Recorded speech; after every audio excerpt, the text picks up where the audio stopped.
I spoke with one woman who was willing to tell us her story. She's transferring schools and moving out of state. It is unclear whether or not LSU is going to reimburse the residents for their personal damages. Speaking of game days, away games for LSU teams are not always accessible for students. One student organization is aiming to change that. Garth Brooks is set to hit the stage at 7 p.m. Jillian, will you be there? I will absolutely be there. And I'm Layne Miller. Have a great night, Tigers. We heard that one LSU student went to a local hospital to get a rape kit test done, and she told us that the nurse said about 7 other girls go in a week to get those examinations done.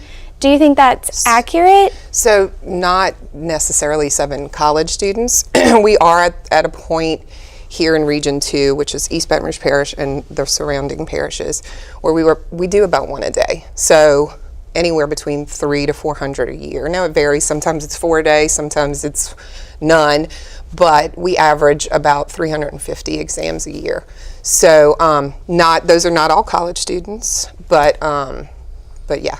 Wow, that's a high number. It is a high number. About 1 a day. 1 a day, and honestly, it's still not high enough. And I know that sounds strange for me to say, but we know that 1 in 4 women, 1 in 6 men are experiencing this. So the numbers should be higher. Right.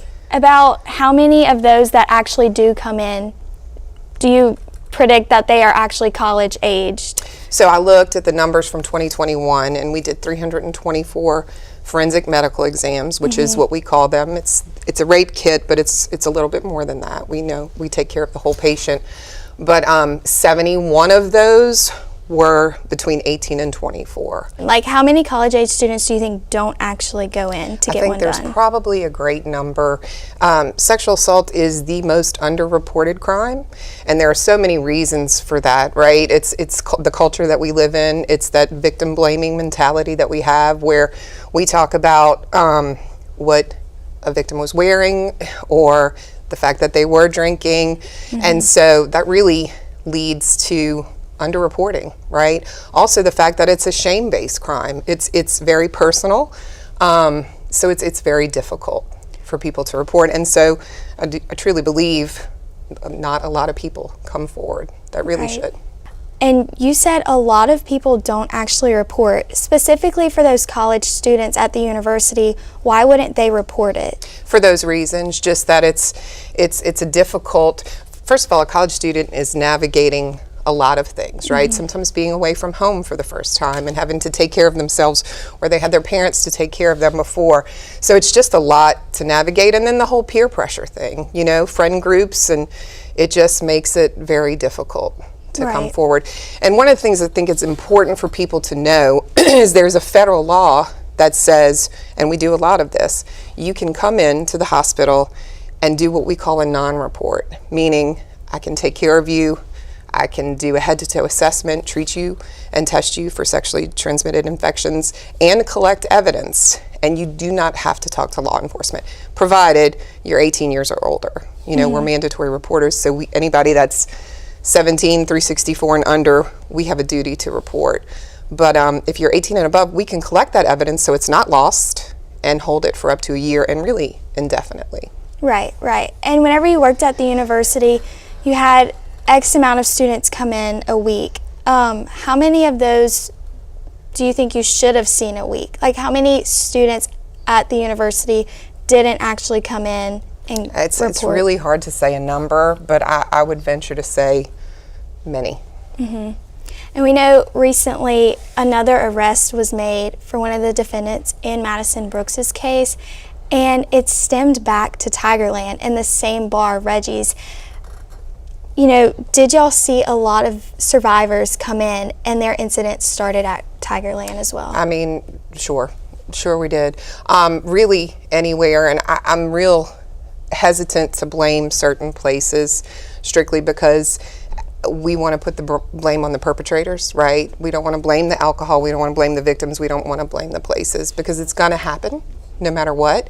But sure, I mean, it's a common place for students to go, really not just students at specific universities, but students from everywhere. So Yeah, I mean, we did. Is there any other big piece of information that we should include or that I didn't ask you about? So just, I wanted to know, everybody to know about the non-reports, but also that even if you don't come in right away, we can collect evidence and give medical care for up to 5 days, 120 hours out.